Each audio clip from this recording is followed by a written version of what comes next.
Breakdown today, press conference for Conor and Khabib. One of the best things I've ever seen, entertainment-wise, without exaggerations, one of the best things I have ever seen in mixed martial arts. It was completely fun. Look, let's back up. Let's back up to yesterday, guys. Conor had two choices when he comes into this press conference. And this isn't a slide to Khabib. This is a reality that Khabib was never going to carry this torch. There was no scenario where Khabib is the one that lights that press conference on fire. So Conor's got two choices. Okay, he can come in the obnoxious, over-the-top, in-your-face, flamboyant entertainer that everybody wants. Or he can come in subdued because of the environment. He can look across the table at his opponent and go, hey, you're not going to do your part of this thing, so why am I? There's no audience here. There's the wrong energy. This is an environment I'm not used to, so I'm just going to come in and be subdued. I'm going to answer the questions, and I'm going to get out of here as soon as possible. Those were his two choices. Like him or not, but that's all that he's got. He comes in on fire, okay? If one example was that he could come in with a machine gun or he could come in with NyQuil, he came in with a machine gun in both hands. He had a machete tied to his back. He had clips in his socks. This thing was fantastic. As a piece of theater, it was absolutely fantastic, and Conor let it rip. Khabib made a lot of mistakes. I'm going to break those down for you. But you have to understand, this is what we wanted. Okay, when Conor comes on that stage, he's wearing a suit that looks fantastic. He's got his hair done. He's got his beard in check. He's got some cool chains around him. He's breaking out his Irish whiskey. At one point, he gives Dana a shot of the whiskey. Dana drank the whiskey on stage. I mean, everything you could think of that would be entertaining or fun was there. Plus, he got right into Khabib's face. You know, Conor was really up against it on this, artistically. Artistically speaking, he was up against it. He had done such a bad action that it was a crime. It put him in handcuffs. It put him in the jurisdiction of the DA. It put him front and center. But for a judge, he had to bail himself out. He's got lawsuits going on. He put himself in such a bad situation that the press and the media were pushing back on Dana White for showing that as part of the promotion and the build-up to the fight. This is how bad this was. So guess what Conor did? He steered right into it. He came out and said, the very first thing I did when I walked up to that, but don't bring up the dolly business, me throwing a dolly into the window. The very first thing I did is I came and I showed you my hands. I let you see that I was unarmed. It was going to be you against me, man against man. You had friends, I had friends, but I showed you my hands and you wouldn't get off the bus. It doesn't matter who's right in that scenario. This was a powerful picture that Conor was now recreating, right? Conor had one of the best lines in the history of mixed martial arts, and nobody heard it. So I'm going to retell it to you. And I can't remember why no one heard it. Either Dana started to say something as Conor delivered this, or Khabib started to say something as Conor delivered the line. But somebody else was talking, and it happened like that, but I picked it up. I go, oh my God, that was gold. So he told Khabib, the line was simply, he told Khabib, you tapped the window. Now, what he's talking about is when I came and put pressure on the bus, when I attacked the bus, you were so scared. You tried to tap out, you tapped out against the window. It was a very simple line. But he said, you tapped the window. And everybody missed it. I want to bring it to your guys' attention because it was absolute gold. Now, here's the mistake that Khabib was making. And one thing about Conor, I mean, this guy was red hot. And Conor's firing on all cylinders. And one thing about Conor that he doesn't get enough credit for is Conor's a man of his word. When he says he's going to do something, he does something. And I think guys in this sport should get more credit for that. And guys don't get credit, which is why guys don't mind being chickens. That's why they don't mind signing contracts and then pulling out, missing weight, finding excuses, taking the low road. Nothing happens to them. On the playground, if you didn't show up to the bell at 3 o'clock and the other guy did, you lost. That's the way it used to be in this sport back when men were men. Now you got something else going on. Conor McGregor follows through on his word, and he called Khabib out point blank, and he said, you had better show up on October 6th. And Khabib said, why would I not show up? And Conor said, you pull out of all sorts of fights. You miss weight for all sorts of fights. You never do what you're supposed to say. I'm paraphrasing now for those of you that watch it, but Conor called him out on it. He said, I'm going to be there on October 6th. I fought hurt before. I fought overweight and had to struggle to get down to the limit that was agreed upon before. I come in every time, and you don't. Khabib, this was the weak spot. The weak spot of the whole press conference is Khabib said, what if I don't show up? We will just do it another time. Whoa, it doesn't work that way. It does not work that way. Khabib had better show up on weight on October 6th, period. Period. If he shows up an ounce overweight or he doesn't show up at all, this goes to Conor. And they don't need to rebook the match. Conor did everything that he was supposed to do. I know as you're watching this video, you're thinking Chael's taking Conor's side. I'm not doing that, but I'm crediting for today and for what happened. Khabib was up against it. He was up against it from Jump Street. We all knew that he was up against it. So you go out there and do the level best that you can. This is just not his sport, okay? Every time, this was a brilliant move, and I'm afraid you guys would have missed it.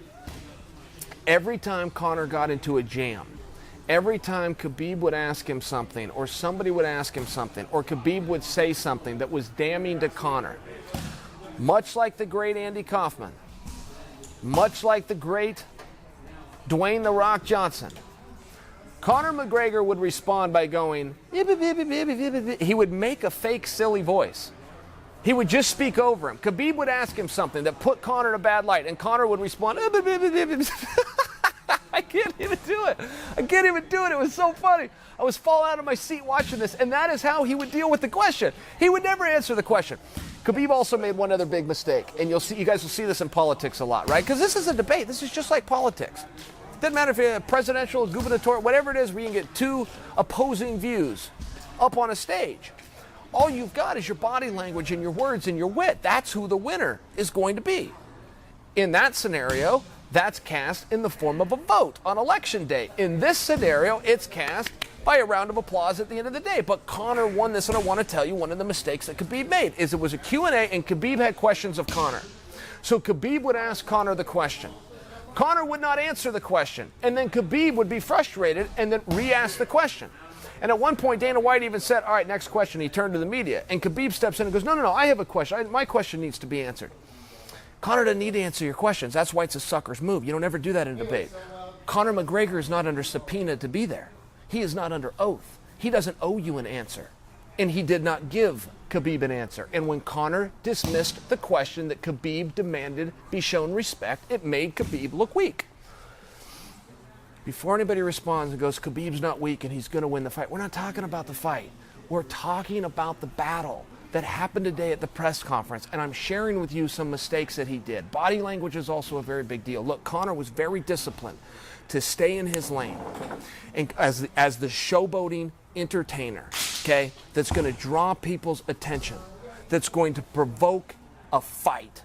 Khabib was very disciplined to stay in his lane, of a gentleman, of a sportsman, all the while keeping his fingers crossed and hoping that Conor would induce a self-inflicted wound where eventually he would drive out of that lane and wreck his own car. That was the only way Khabib was going to get over today, and Conor just simply did not do it. At one point, I will tell you, Conor went a little bit too far when he said to Khabib, had you gotten off that bus, you would be dead right now. Now, in fighter terms, I can tell you, I'm going to kill you. I'm not actually threatening your life. I don't even mean for a second that I'm going to stop your pulse. Not at all. But those are fighter terms. I'm going to kick your ass. At no point am I going to take my foot to your butt. Right? These are fighter terms. Conor doubled down on it though when he said you would be dead and I would be in a jail cell. That's when it became a reality of wait a second. Now you did just threaten his life. And in the spirit of hail fellow well met, we don't do that. But that was the only time that Conor ever drove out of his lane. The rest of the time, he was fantastic, and he went after everything. He gave a damn about any of it. He went after Putin. He went after Russia. He talked about the Dagestani people. And if you guys understand the geography of Russia as it pertains to Dagestan, I mean, there's some real interesting things there. Conor was all over the map. And then he challenged him. And this sounded like really tough guy talk. And it was. That's the point of a press conference. Okay? Tough guy talk. Captivate people, make people believe it, don't manufacture anything. And Conor didn't manufacture anything. Conor meant it, and he was speaking from the heart. And that's the reason all of you believed it. That's the reason you guys were entertained. If there was any winking going on, if there was any elbow pokes going on, man, the whole thing's a bunch of garbage. This was real. As Conor sees it, for Conor's truth, he shared his truth with the world today.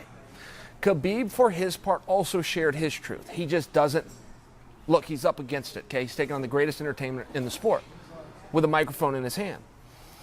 It's just a big problem. And you just started to see this, and you started to see how engaging this was.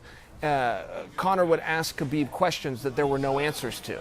Conor's up there pitching his whiskey, and Khabib says, "I don't drink." And Conor says, "Why do you not drink?" Well, there's no answer to that question. Even why doesn't he drink? He doesn't.